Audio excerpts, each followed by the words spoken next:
বাজারে যাচ্ছি, কে জানে কালু দাদা আবার কাঁচা আম এনে না আমার ব্যবসাটাই লাঠে উঠে দেয়। আরে ওই তো বাজারে কিছু পাখি দেখা যাচ্ছে।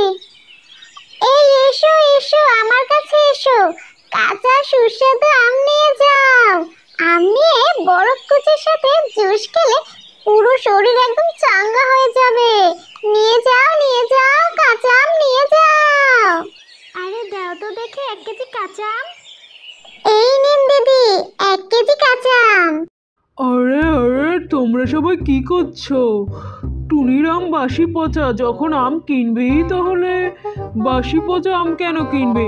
আমার কাছ থেকে তাজা আম নাও, তাজা একদম তাজা, যে আম খেলে শরীর একদম চাঙ্গা হয়ে যাবে, চাঙ্গা।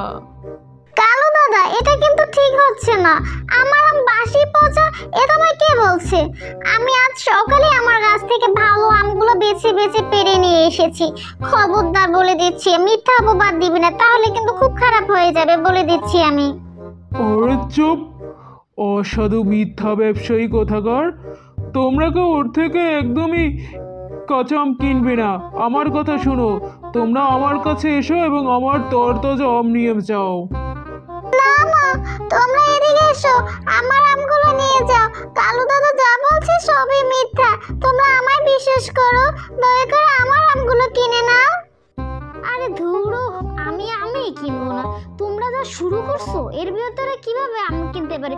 এই বলতেছে এর আম খারাপ, ও বলতেছে ও মিথ্যা বলতেছে। আমার আর ভালোই লাগছে না, আমি চলে গেলাম। তোমরা তোমাদের মতোই থাকো যত সব। কালু দাদা তুমি এভাবে আমার কাস্টমারদের কেন তাড়িয়ে দিয়েছো? আমি কই তাড়িয়ে দিয়েছি? তুই তো উল্টো আমার কাস্টমারকে তাড়িয়ে দিয়েছিস টিয়ে। এরপর কালু ওটি বেশ কিছুক্ষণ ঝগড়া করে, এরপর দুজনে দুদিকে চলে যায়। এদিকে দেখতে দেখতে বেশ কিছুদিন কেটে যায়। আজ আমি তরমুজ কিনে এনে সেগুলো বাজারে বিক্রি করব। আর যদি ওই কালুর বাচ্চা কোনো ঝামেলা করে তাহলে আমি ওর একদম লাঠি দিয়ে মারবো। এরপর টুনি তরমুজ নিয়ে বাজারে যায়। আবার আজ কালুও তরমুজ নিয়ে বাজারে আসে। এরপর তাদের মধ্যে প্রচন্ড ঝগড়া লেগে যায়। এরপর দুজনেই কাস্টমারদের ডাকতে থাকে। সব কাস্টমার টিয়ের দিকে না গিয়ে উল্টো কালুর কাছে যায়।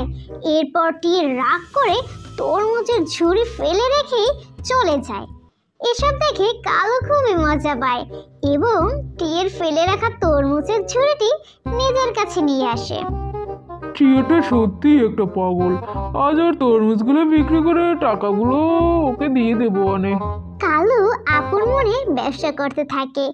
এমন সময় টিয়ের ঝুড়ি থেকে একটি তরমুজ বড় হয়ে হাঁটতে থাকে।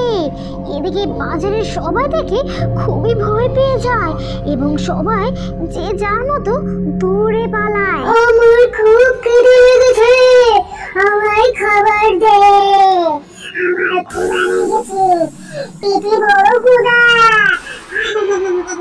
যাকে খাবো আমি তাকেই দিব না। এদিকে কালু টিয়ের কাছে এসে সব ঘটনা খুলে বলে। এখন কেন আমার কাছে এসেছো? হ্যাঁ, আমার ব্যবসা একটু লাল বাতি ধরাইতে চাইছিল তুমি, এখন ধরাও আর বেশি করে ধরো, ভালো হয়েছে একদম। আরে লক্ষ্মী টিটুনি, তুমি এভাবে রাগ করছো কেন? আর আমি কি সত্যি সত্যি তোমার সাথে এরকম করি নাকি? ও আমি তো তোমাকে একটু রাগানোর জন্য করি। আরে আমার পাগলিটা, কারণ তোমার রাগ মুখটা দেখতে যে আমার বড্ড ভালো লাগে। টুনি, টুনি, ওই রাক্ষসী তরমুজটা আমার ছানাকে খেয়ে ফেলেছে। তুমি কিছু একটা করো টুনি, নাহলে বনের সকল পাখিকে ওই রাক্ষসী তরমুজটা খেয়ে ফেলবে। তুমি কিছু একটা করো। এরপর তান্ত্রিক বাবার কাছে যায় এবং সব ঘটনা খুলে বলে।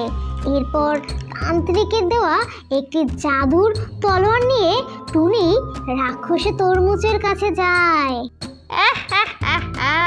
এবার তো আমি আমার খাবার পেয়ে গেলাম।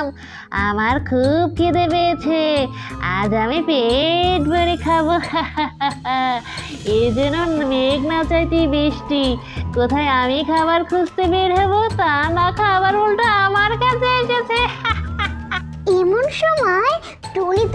মন্ত্রভূত তলোয়ার তরমুজের পেটে ঢুকিয়ে দেয় আর রাক্ষসী তরমুজটি ওখানেই মারা যায়। আমার মিষ্টি বন্ধুরা, আমাদের আজকের গল্পটি এই পর্যন্ত। তোমাদের যদি গল্পটি ভালো লাগে তাহলে অবশ্যই চ্যানেলটা সাবস্ক্রাইব এবং একটি লাইক করে আমার পাশেই থাকো। ধন্যবাদ।